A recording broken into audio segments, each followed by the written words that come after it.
Christmas has arrived early. Each and every year, it is common to get recommended different Christmas movies. I'm sure you hear of the same. People are always looking for the next holiday classic. I remember going to church last year and everyone telling me about Candy Cane Lane and Journey to Bethlehem. I believe the year before was A Christmas Story Christmas, which was a reunion or a sequel to the original Christmas story. Everyone's always looking for the next movie that they can get their family and friends and enjoy the holiday season with. Now, I'm not necessarily a Hallmark guy. My mother-in-law, she watches Hallmark movies, I think, all throughout the year. Specifically Christmas ones. Don't know how that works out, but it's a thing. I get it. I respect it. It's just not necessarily for me. So I'm not the biggest Christmas geek, but I got the privilege to see the best Christmas pageant ever, and I believe that everyone should go out and support the movie. It's going to be the best Christmas pageant ever. That's a pageant I'd like to see. Oftentimes, Christian movies or faith-based movies get a bad rep. In the past, they've been known to be cheesy or corny, or simply just not always that great. When I talk to people about what I get to do or who I get to meet, I get told one thing over and over and over again when I talk about Christian films. And that is, I'm not a big fan of Christian films, but I really like what they've done with The Chosen. Here's why you need to go see Best Christmas Pageant Ever, November 8th. 1, Dallas Jenkins is the director. If you know anything about Dallas, he is the director of The Chosen. And when I saw his name attached to this film, I thought, brilliant. I completely know what he's doing. He's once again pulling a title, pulling a name, pulling a story, a good story at that the people want to see. I've been talking to people about the best Christmas pageant ever for a hot minute. I've been wondering when someone's going to put this out on film. And I'm so glad someone like Dallas has got his hands on it and not necessarily someone who is not from the faith-based circles. This is perfect. This is perfect for him. I would say Dallas is probably the biggest name. Elizabeth Tabish, who's Mary Magdalene in The Chosen, she's in there. Judy Greer from 13 Going on 30. She's in a number of comedy movies. And then, surprisingly, Lauren Graham also is a kind of a special character in this as well. But beyond that, it's mainly unknowns, but that's totally okay because it really revolves around the children. And so that's the second reason I think that you should go and see this film is the story of the kids. Man, this is a movie to go and see with your family. As I said earlier, I get recommended these silly movies all the time to watch with my family. I specifically will walk into church and people are like, hey, have you seen this? Have you seen that? And typically they're just not good. I'm telling you, I wouldn't go out of my way. No one's paying me to say this.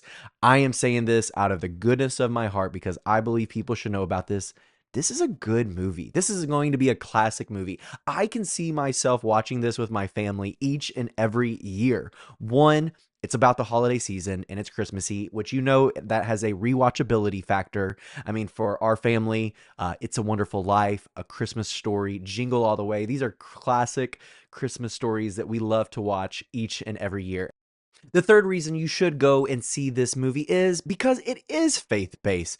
How cool. We are so privileged to get a classic story that's not necessarily just, straight Bible. It's not an Old Testament or New Testament narrative, but it's a fictional story with a real life meaning that many of us who grew up in the church have dealt with.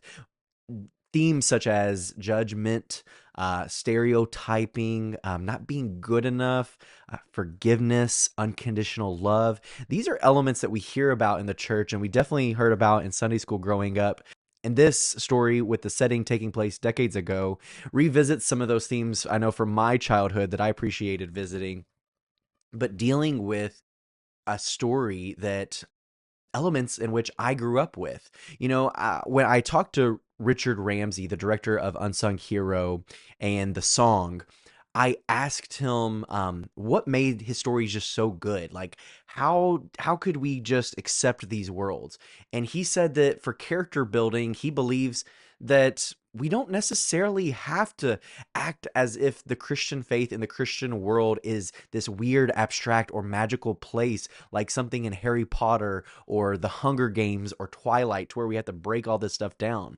It's actually been really refreshing, and I think some of the best stories in recent years, such as Jesus Revolution, Unsung Hero, just to name a couple, they've done so well because they so easily accept the Christian faith and walk. Yeah, it is normal for families to pray. It is normal for families to go to church. It is normal for these families to not say choice words and to maybe get soap in their mouth or in trouble if they do. Accepting the Christian worldview as a world in a story has saved so much time and energy in the storytelling, to where people don't have to say, hey, so this is what Christians do. They pray. They read the Bible, they say good things and positive things or encouragement or try to be loving, all this other nonsense. And so a reason that you should watch this film is because it does so good with the world in which, yes, there are Christians, a lot of them, but it tackles issues that would relate to any and everyone. And I don't even believe that you have to be a Christian to watch and appreciate this film. And I think history has my back on that, with it being a bestseller in literature as well as on the stage prior. Another reason you should watch this film is because of the lead, Beatrice Schneider, who plays Imogene Herdman. Yes, the Herdmans are the family who ruin everything, and Imogene is their fearless, strong, tough as nails leader. And this girl, Beatrice, I was convinced that I've seen her in other movies. I looked her up. I think she reminds me of certain actresses, specifically Rowan Blanchard, and maybe that's who I was thinking of the entire time. But she's practically an unknown. She's been in a couple of shows or movies, but this is by far the biggest thing that she's been in. She did a stellar job. I was so impressed with her performance. As a child, I felt for her. She portrayed this strong personality, but at the end of the day, also, a child at the same time. I felt for her. I could empathize with her. I really thought she did a fantastic job. And the next and final reason I'm going to give you on why you should watch this is because, although, yes, this is not going to win the Oscars for Best Movie of the Year or anything, this is a fun family movie. But I will say, especially if you're watching it with your family, it led me to tears. As someone who directs often, and I direct specifically stage quite a bit, understanding the importance of what it takes to go up on stage and to put on a show, and how kids specifically lay it all on the line in order to make something beautiful happen. Boy, oh boy, it got to me. I don't know if it's gonna connect and resonate with everyone, but for me, as a theater director and as someone who has worked with children and getting them out of their shell and getting them to grow, and using the arts as a method to get them to know Jesus and also to be comfortable in their own skin, woo! I thought Dallas Jenkins really, really outdid himself with showing that emotion, and yeah, I thought it was beautiful. The best part is that this is just a classic Christmas story. This is a story where people could easily be able to invite their friends and their family. Although, yes, this is technically a faith-based story, I know that I have seen Best Christmas Pageant Ever on stage in secular theaters, not necessarily put on by Christians. It's just known as a classic Christmas story. So with all that being said, I think you need to go out and see the film. If people can go out at church or at a ballpark and they can tell people about whatever Christmas movie is on Netflix or Disney Plus, then let me say, go and support Best Christmas Pageant Ever. If you like Hallmark movies, you'll like this. If you like Disney Christmas movies, you'll like this. If you grew up in the church, you'll like this. If you have some thoughts about the church, actually, you'll like this as well, positive or negative. This is a movie for everyone, and that's what I'm trying to say. maybe at some time I'll have a little bit deeper and talk about the elements, because I think that there's a lot of great teaching elements from this film. I'm so excited for my kids to watch this film because we're going to have conversations. And that's what I would encourage each and every one of you guys to do when you're watching these films with your family, is don't just consume, don't just veg out and watch the film. But when you go and see this movie, open it up for conversations. See how did people feel? How did your family and your kids think?